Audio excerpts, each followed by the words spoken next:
In the last 90 minutes, former White House advisor Kellyanne Conway announced she has tested positive for the coronavirus. It was less than a week ago. Conway was seen mingling with others at a Rose Garden event for Supreme Court nominee Amy Coney Barrett. Conway, as you see, was not wearing a mask. Conway says she's feeling fine, but consulting with her physicians. She's now one of 6 who tested positive from that event last Saturday. Now, as for the president tonight, he is spending his first night at Walter Reed Medical Center. Denver 7's Gary Brode joins us live. Gary, the president is speaking out from the hospital. Jessica, in the last half hour or so, President Trump tweeting, "Going well, I think." We're also learning more from the president's doctor, who says President Trump will not need supplemental oxygen. However, he has already began and completed his first round of remdesivir therapy.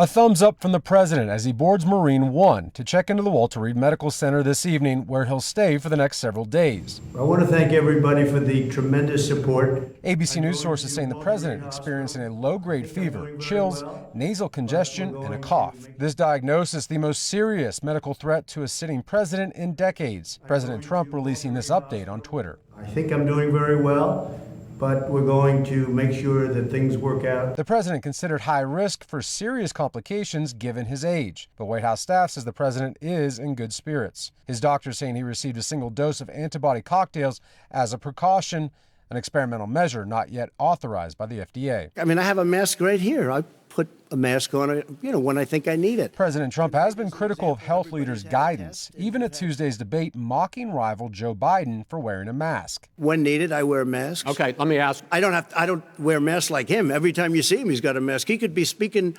200 feet away from it. He shows up with the biggest mask I've ever seen. Tonight, contact tracing a concern. Who has the president come in contact with?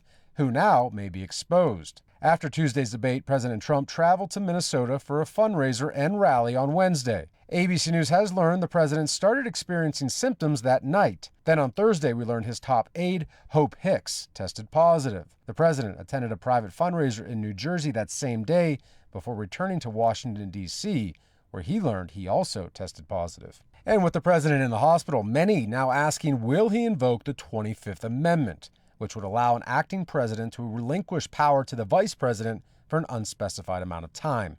White House leaders saying the president has not given that power and will continue to work for the next several days from the hospital's presidential offices.